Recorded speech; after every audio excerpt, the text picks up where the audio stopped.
பிரபஞ்சத்தின் பந்தங்கள் எல்லாம் நீ சொல்லி தந்தாயே. பிறப்புக்கும் இறப்புக்கும் இடையில் வழி நடத்தி சென்றாயே.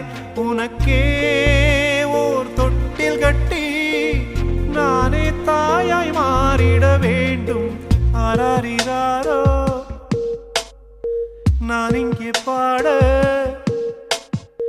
தாயே நீ கண்ணுறங்கு என்னோட மடி சாய்ந்து.